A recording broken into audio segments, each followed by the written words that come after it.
O título da mensagem de hoje, que está aqui também projetando para nós aqui, ele está falando a respeito da simplicidade do Evangelho. Então esse que é o motivo da nossa comunhão de hoje, né? Algo que tem me impressionado. Já faz um tempo que eu estou lendo um livro, não consegui terminar, mas tem me impressionado muito e cada vez se confirma mais, né? A questão da simplicidade do Evangelho. Então, essa a nossa comunhão de hoje, tá bom, irmãos? Então vamos dar uma lida em Lucas capítulo 18, de 15 a 17. Podemos ler juntos? Vamos lá? Traziam-lhe também as crianças para que as tocasse. E os discípulos, vendo, os repreendiam. Jesus, porém, chamando-as para junto de si, ordenou: deixai vir a mim os pequeninos, e não os embaraceis, porque dos tais é o reino de Deus. Em verdade vos digo, quem não receber o reino de Deus como uma criança, de maneira alguma entrará nele. Amém. Esse é o nosso encargo hoje, irmãos. É falar dessa parte aqui, né? Nessa passagem tem equivalência em Mateus, capítulo 19, de 13 a 15, e Marcos 10, de 13 a 16. Em todas elas é a mesma passagem. Então, a questão essa parte da palavra na qual o Senhor nos chama a atenção a respeito das crianças. E então as pessoas estavam felizes ali com a presença do Senhor e elas queriam que o Senhor tocasse as crianças, né? Então o desejo deles era que os tocassem, né? Tocassem o Senhor. Então traziam as crianças para que as tocasse. E os discípulos, vendo isso, repreendiam o Senhor. Então, especialmente os pais, jovens pais que nós temos aqui, mães, né? Avós, como a Dinéia, com seus netinhos maravilhosos, né? Nós em casa, né, mãe? Minha mãe já é bisavó de uma princesa chamada Elisa. Então, a simplicidade de uma criança é algo que encanta a gente, né? A pureza, a simplicidade, a humildade, né? Então, uma criança ela tem muito a ensinar para a gente. A gente acha que só nós temos algo para ensinar para eles, mas convivendo com eles, a gente aprende que nós é que também precisamos deles, de observar as crianças, observá-las, né? Então, o Senhor diz assim: Jesus, porém, chamando-as para junto de si, ordenou: deixai vir a mim os pequeninos, e não os embaraceis, porque dos tais é o reino de Deus. Eu conheço até um irmão que uma vez ele me ajudou um pouco com respeito a isso, porque uma coisa que intriga muito a gente é quando uma criança ela vai embora cedo. E a gente fala: por que isso? Né? Aí ele me falou desse versículo: deixai vir a mim os pequeninos, porque deles é o reino dos céus. Deles é o reino de Deus. Então, irmãos, é lindo isso, né? A gente sabe que na criança tem ali a essência da humanidade. Se você quer ver algo puro realmente, algo lindo realmente, observe uma criança. Amém? E alguns aí veem que nas originais, essa criança ainda é um bebê que mama. Mais simples ainda. É um bebê da sua total simplicidade, né? E ele fala assim: em verdade vos digo... Agora ele está dizendo uma palavra para nós todos, né? Em verdade vos digo, quem não receber o reino de Deus como uma criança, de maneira alguma entrará nele. Então, está aqui nos encorajando, nos estimulando a desfrutarmos dessa experiência da simplicidade e da humildade. Amém? Então, Jesus fala, em verdade vos digo, quem não receber o reino de Deus como uma criança, de maneira alguma entrará nele. Amém? Irmãos, vocês querem abrir o WhatsApp? Eu coloquei essa mensagem no WhatsApp. Quem quiser acompanhar, se for melhor para acompanhar pelo que está escrito, tá? A gente vai entrar nisso aqui, tá bom? Vamos dar uma lida também em Mateus 18, de 1 a 5. Quem quiser ler na sua Bíblia, ou nós podemos ler como está aqui já na mensagem que eu coloquei lá no WhatsApp, tá?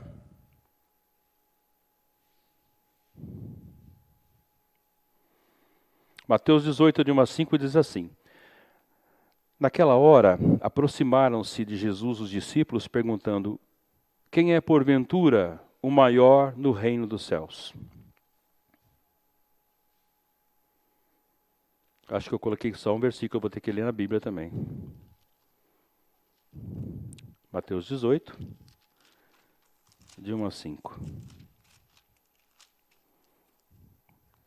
Então, naquela hora, aproximaram-se de Jesus os discípulos, perguntando, quem é, porventura, o maior no reino dos céus?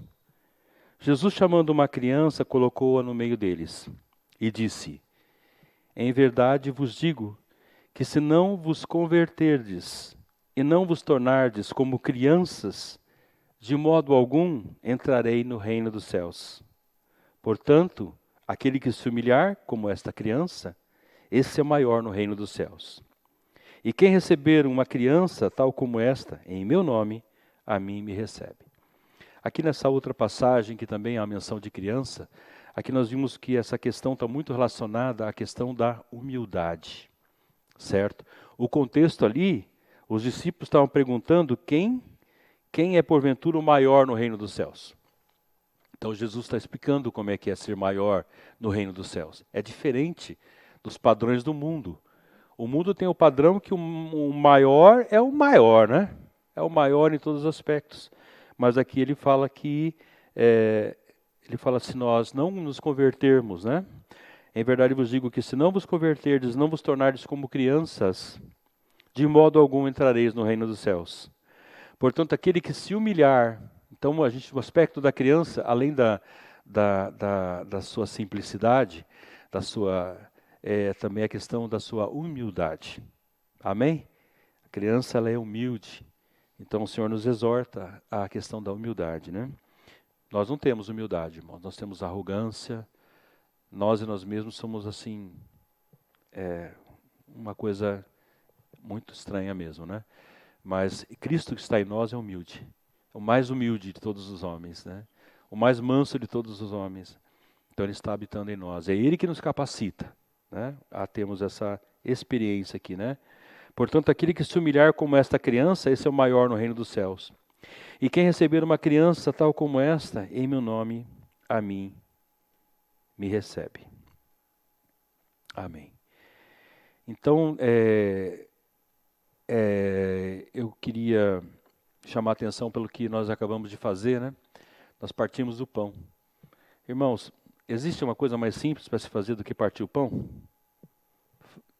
Não é incrível isso, irmãos? O Senhor não preparou, Ele poderia falar para nós que nós devíamos ter uma mesa com damascos, na época usava-se damascos, né? Ainda muito rico, damascos naquela região.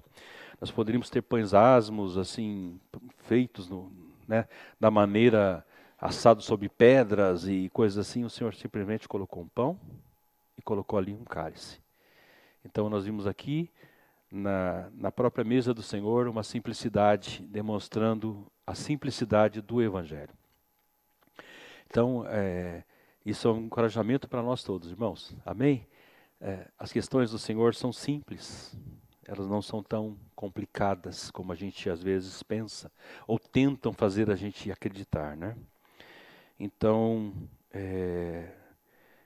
em cima dessa passagem que o Senhor me incumbiu de falar, uma pequena passagem, uma simples passagem, eu não consegui deixar de falar a respeito de um livro que eu estou lendo chamado O Evangelho em 10 Palavras, do autor Paul Ellis. Eu vou postar depois para a igreja o PDF todo do livro. Quem tiver interesse em ler. E no grupo familiar nós já vimos um pouco sobre isso, né? Nós lemos algumas partes e realmente nós precisamos de um colírio para os nossos olhos. Eu preciso de um colírio para os meus olhos a respeito do Evangelho. Certo? Existem coisas que o Evangelho não é e tem coisas que o Evangelho é. Primeiramente, o Evangelho é uma pessoa. O Evangelho, ele é a pessoa de Jesus Cristo. Ele é as boas novas. Ele é a verdadeira boas novas. O Éder até já nos antecipou, né, Éder? Em Lucas 2, versículo 10, quem quiser ler com a gente, sei quem está aí, ou quer ler no WhatsApp, já está escrito aqui. No nascimento do Senhor, ele está dizendo, ele está anunciando o Evangelho aqui. E o Evangelho, irmãos, ele traduzindo o Evangelho, é as boas novas, as boas notícias. Amém? Nós viemos aqui de Uber para a reunião, eu e minha mãe, e nós vimos um motorista jovem, né, mãe? Jovem. Ele falou que desde a pandemia ele não vê mais televisão. Eles ficaram tão traumatizados, ele e a esposa dele, de ouvir más notícias na televisão, que ele tomou a decisão de não ver mais. Desligou, cortou. É a primeira pessoa tão radical que eu vi que eu tive a possibilidade de falar. Ele falou, não vemos mais televisão. Não foi porque a religião exige, não. Eu não quero mais ouvir notícias ruins, notícias más, né? E aqui então, o que diz o anjo aqui? Vamos lá, Lucas 2:10, podemos ler juntos? E o anjo lhes disse, não temais.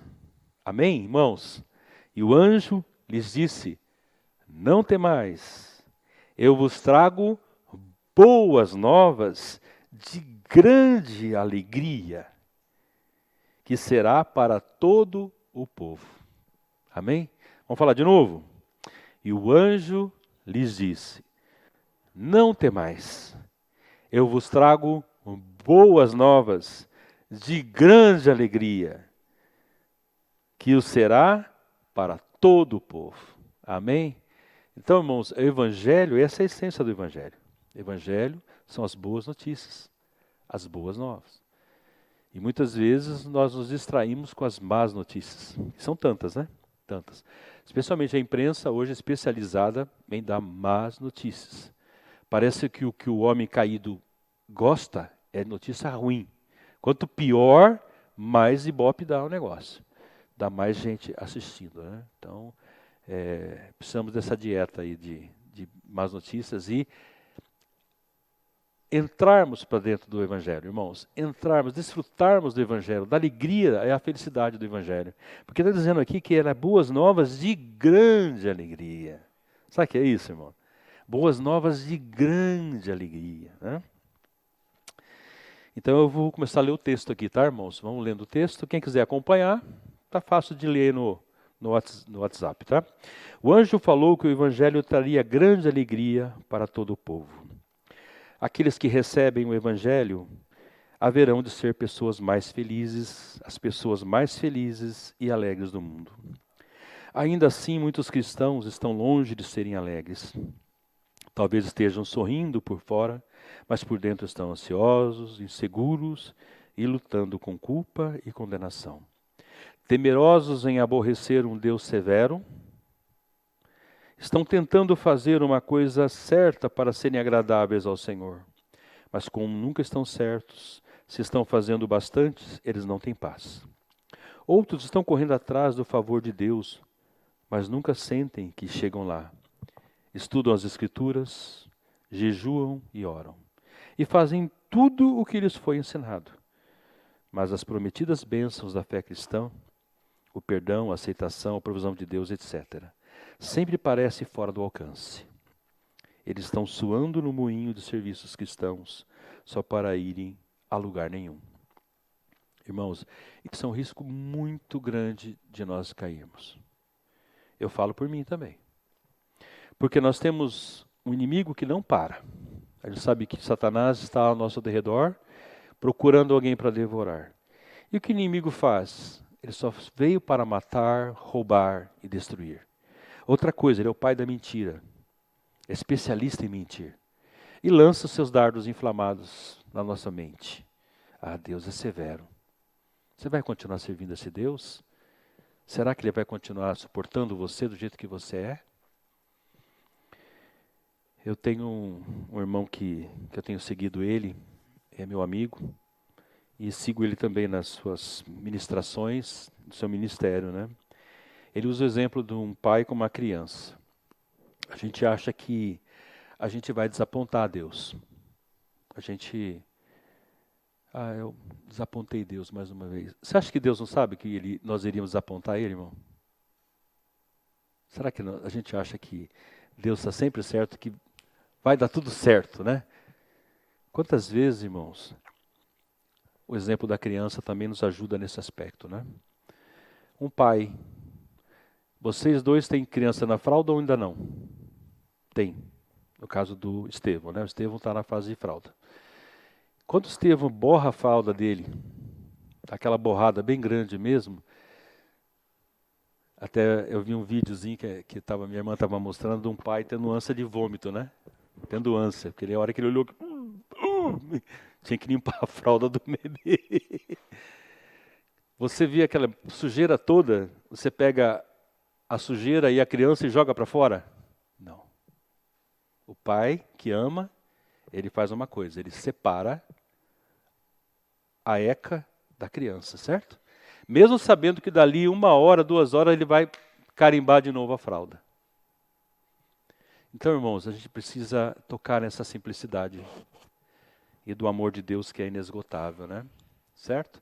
Sabe que Deus, você ama menos o Estevão quando ele borra a fralda ou você continua amando ele?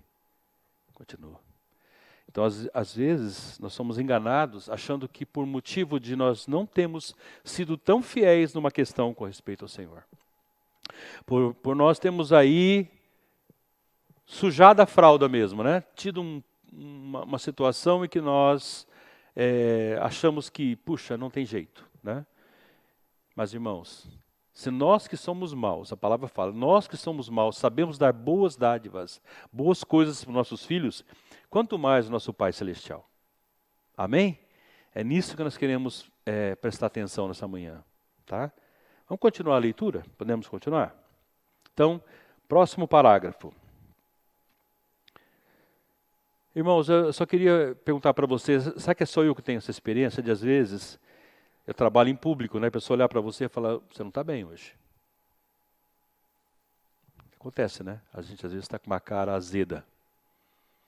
Nem parece que é filho de Deus, né? Nem parece que tem motivo de alegria, né? Então, e há dias que a gente está radiante, né? Porque a gente tocou no amor de Deus e estamos tão felizes e alegres pelo que a gente está. Não é mesmo, Zé?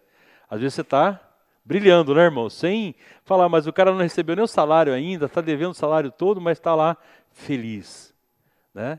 Por causa desse amor do Senhor, amém? Então, vamos ler o segundo parágrafo, vou ler aqui. O Evangelho é boas notícias. Isto é o que a palavra Evangelho literalmente significa, boas notícias. Definindo melhor, qualquer Evangelho que leva a ter medo de um Deus, que o leva a ter medo de um Deus irado e severo, não é Evangelho. Essa visão do Deus severo é uma visão grega, da mitologia grega, de um Deus, o maior Deus que eles têm na mitologia é Zeus, né? Lançando os raios dele, né? Então qualquer coisa ele manda os raios, certo?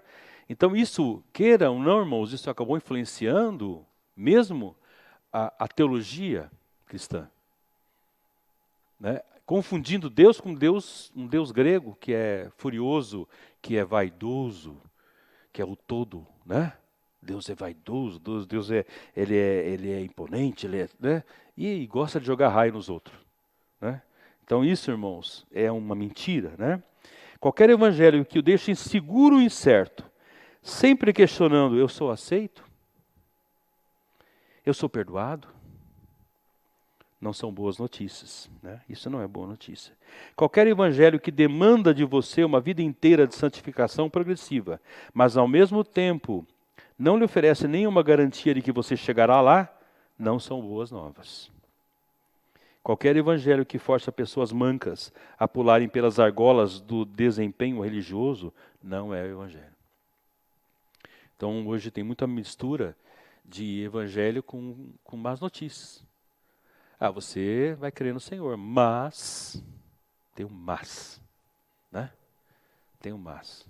Então, eu queria, não sei se eu estou conseguindo expressar, irmãos, o sentimento, mas é a simplicidade do evangelho, né? Não é essa complicação toda que a gente às vezes ouve, né? e se prega por aí, né? Agora eu vou ler o outro parágrafo. O evangelho é a alegre e feliz notícia de que Deus é bom. Vamos falar junto, irmãos? O evangelho é a alegre e feliz notícia de que Deus é bom. Ele te ama. E de bom grado deu tudo o que Ele tem para você. Amém? Ele diz assim, Ele te ama e de bom grado deu tudo o que Ele tem para que Ele tenha você. Olha que interessante. Ele deu tudo o que Ele tem para que Ele tenha a nós. Ao contrário da crença popular, Deus não está zangado com você. Quem já não creu num Deus zangado? A gente, às vezes, tem essa impressão. E, às vezes, nós estamos bicudo com Deus. E achamos que Deus está zangado com a gente, né? Ele também não está de mau humor. As boas novas declaram que Deus é feliz, irmãos. As boas novas declaram que Deus é feliz.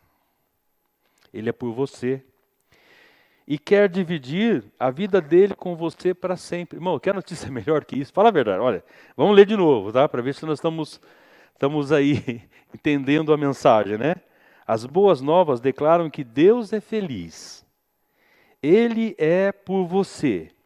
E quer dividir a vida dele com você para sempre. Eu não sei, quando eu comecei a ler essa literatura, esse livro desse irmão, eu fiquei assim, falei, puxa vida, me deu vontade mais de falar do evangelho agora. Eu fiquei mais animado, viu? Né? E anunciar essa maravilha, irmãos, que Deus é feliz. E que Ele nos ama. E que Ele deu a sua vida porque Ele quer dividir a vida dele conosco por toda a eternidade. Glória a Deus por isso, né, irmãos? Jesus é a prova disso, Ele é a prova. Deus prova. A palavra diz que Deus prova o seu próprio amor enviando o seu Filho, né? A veracidade do Evangelho é evidenciada em sua morte e ressurreição. Na cruz, Jesus mostrou que nos amava enquanto éramos pecadores. E Ele morreu para que pudesse viver conosco. Através da ressurreição, Ele provou que nada, irmãos, nada, nem mesmo a morte, pode nos separar do amor de Deus que é nosso em Cristo Jesus. Então, o nosso Cristo ressurreto, o nosso Cristo que ressuscitou, esse amor é tão grande que nem a morte pôde destruir esse amor. Pelo contrário, pela morte e pela ressurreição, esse amor nos alcançou. Amém?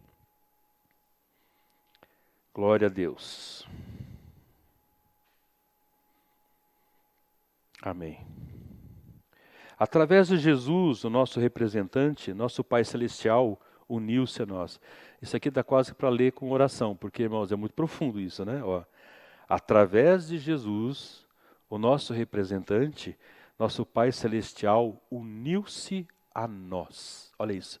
Nosso Pai Celestial uniu-se a nós, prometendo nunca nos deixar ou nos abandonar. Nós estamos seguros, não em nossas fracas promessas a Ele, mas em suas incondicionais e inabaláveis promessas feitas a nós. É isso. Deus o ama e quer estar com você. É simples, mas é a maior verdade do universo. Nós gastaremos a eternidade para descobrir as bilhões de facetas das expressões ilimitadas do seu eterno amor. Na verdade, por isso nós fomos criados para receber e responder o seu divino amor. Essa é a lei fundamental da nossa existência e a razão do nosso ser. Essa é a melhor notícia que você jamais poderia ouvir. Amém? Próximo parágrafo, presente de amor. O Evangelho é tão simples que as nossas mentes adultas têm dificuldade de assimilar. Por isso que Jesus fala, se nós não nos tornarmos simples, como uma criança, nós jamais podemos entrar no reino. Nós não podemos desfrutar das riquezas do reino. Então, irmãos, precisamos buscar essa simplicidade em Cristo. Amém? Eu não tenho simplicidade, eu sou complicado. Mas que quanto mais velho você fica, mais complicado você fica. Né? A gente acha assim, eu vou ficar mais idoso, agora eu vou me aposentar, né? Agora minha vida, né, Regina, vai ser boa, né? Minha vida agora vai ser tranquila. Eu vou aproveitar a vida, né? Agora, né, Mananor, né? Agora eu vou relaxar e tal. Pelo contrário, parece que a nossa cabeça está girando em uma velocidade muito maior, né? Então o Evangelho é tão simples que as nossas mentes adultas têm dificuldade em assimilar. Não pode ser tão bom. Tem que ter um senão. A gente acha assim, mas é muito bom demais para ser verdade. É verdade, irmãos. É verdade. Tem que ter um senão. Antes de entender a simplicidade do Evangelho, minha mente era como um monte de cinzas cheia de mas. Deus ama, mas. Jesus morreu por você, mas. Para mim, os dons de Deus sempre vinham com uma etiqueta de preço. Só que isso era uma mentira. Eles não podem ter preço. Você percebe? Graça precisa ser de graça, ou então não é graça. Não deixe ninguém lhe cobrar pelo que Deus lhe deu, gratuitamente. O evangelho que Jesus pregou começa assim, porque Deus amou o mundo de tal maneira que deu o seu Filho amado, para que todo aquele que nele crê não pereça, mas tenha a vida eterna eternamente. É isso, Zé? Mas tenha a vida eterna eternamente. Como é que é? E tenha a vida divina eternamente. Amém. Certo? O evangelho que Jesus pregou começa assim, porque Deus amou o mundo de tal maneira que deu o seu Filho amado, né? Para que todo aquele que nele crê não pereça, mas tenha a vida divina eternamente. Meu Deus, que notícia boa, irmãos. Eu poderia ficar só com essa notícia, né? Só essa notícia é suficiente, né? Aleluia. O Evangelho é primeiramente e principalmente uma declaração de amor comprovada por um presente. Então ela é uma declaração de amor, mas ela foi comprovada através de um presente. E que presente, né? É o anúncio de um presente de amor e esse presente é Jesus. Amém? Esse presente é Jesus. O que os irmãos acham disso? Eu não sei. Eu preciso ver mais vezes isso aqui, ouvir mais vezes isso aqui. Porque bombardeado por mentiras e notícias más, nós somos a todo momento. A todo momento vem notícia ruim, notícia que não é boa, né? Amém? Oh, Senhor Jesus. Deixa eu ver se eu estou me localizando aqui. Amém.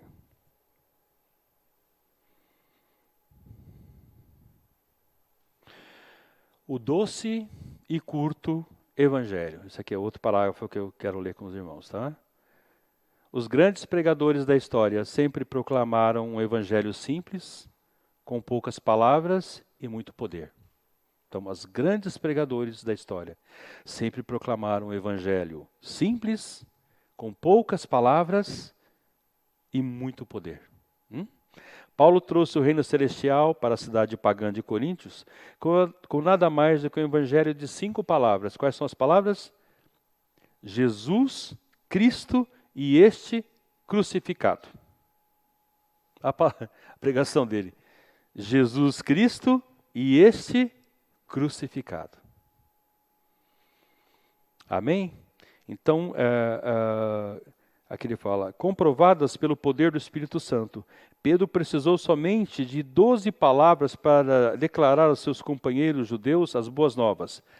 Ele diz aqui, Pedro diz assim, a este Jesus que vós crucificastes, Deus o fez Senhor e Cristo. Vamos declarar juntos, irmãos? A este Jesus que vós crucificastes, Deus o fez Senhor e Cristo. E Jesus precisou de 9 palavras para revelar como uma solução para a nossa busca. Ele diz assim, eu sou o caminho, a verdade e a vida. Que Jesus disse? Eu sou o caminho e a verdade e a vida. Como você vê, existem muitas maneiras diferentes de se falar a mesma coisa. Enquanto você estiver revelando o amor de Deus personificado em Jesus, quem Ele é, o que Ele fez e o porquê você está pregando o Evangelho, as boas novas não devem ser complicadas. O Evangelho é simples, o bastante para uma criança entender. Você não precisa saber grego para assimilar. Também não precisa ir para o seminário ou para uma escola bíblica para compreendê-lo. Um dos meus favoritos resumos do Evangelho é a pérola de 21 palavras falada por Calvino. Uma palavra que Calvino colocou. O Filho de Deus se tornou o Filho do homem para que os filhos dos homens se tornassem filhos de Deus.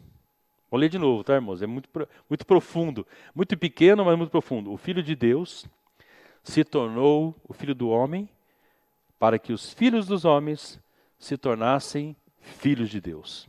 Curto e doce. Simples assim. O amor mais alto que as montanhas. Então, irmãos, tem uma boa notícia para dar para vocês. Deus não está irado com você. Amém?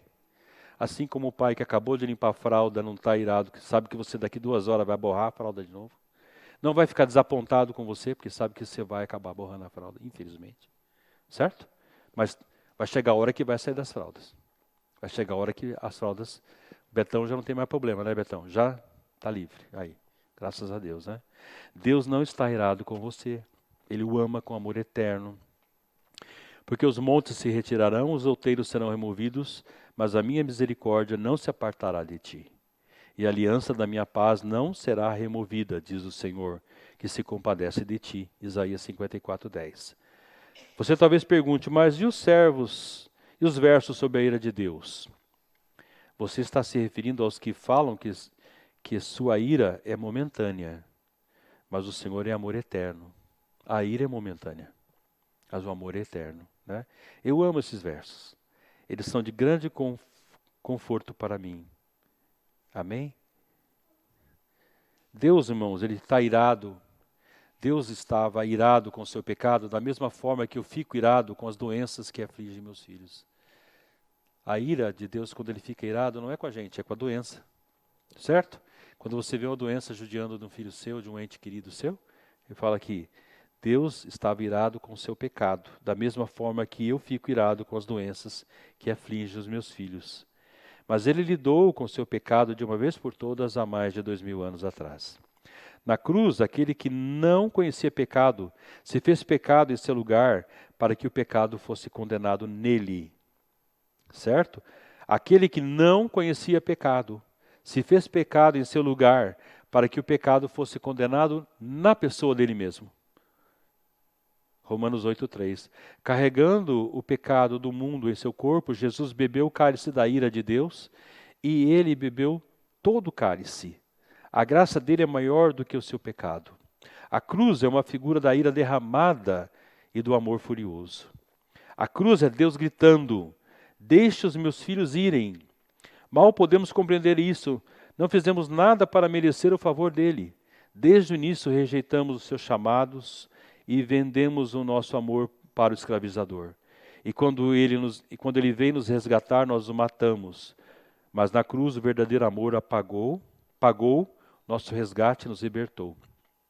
Mas Deus prova seu amor para conosco em que Cristo morreu por nós, sendo nós ainda pecadores. Romanos 5:8. Deus nos mostrou o seu grande amor enquanto nós éramos pecadores.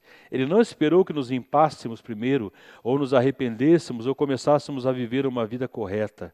Enquanto estávamos na sujeira, no pecado, a justiça própria, Ele veio e nos abraçou. Como você pode qualificar um amor tão implacável? Como pode dizer, Deus me ama, mas? Não existe mas. O amor de Deus não se submete à palavra mas. Ele é, sem dúvida, tão inexplicavelmente vasto que nossas mentes não conseguem captá-lo. Não conseguimos compreendê-lo porque o amor humano é diferente do amor divino.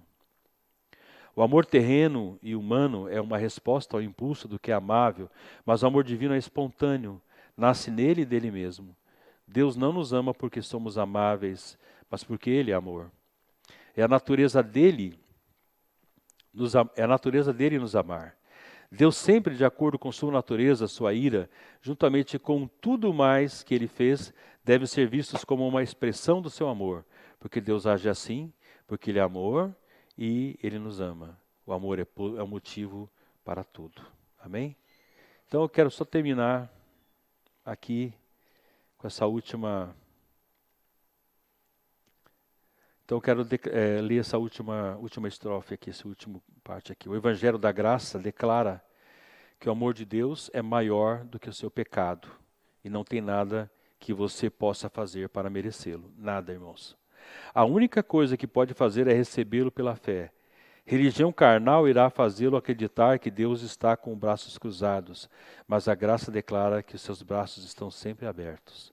Religião diz que Deus está irado e talvez o odeie, mas a graça declara que Ele é feliz e o seu favor está sobre você.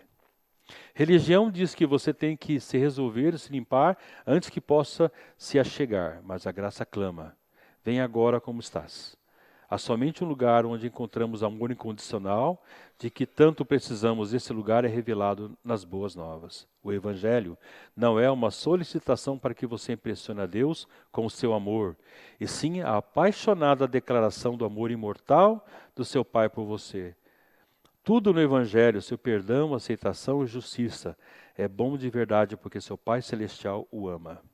Ele sempre o amou e sempre o amará. Deus nunca muda. Amém, irmãos. Me perdoem a leitura extensa, mas é que eu acho que era a maneira de eu traduzir um pouco do sentimento que veio dessa mensagem, né?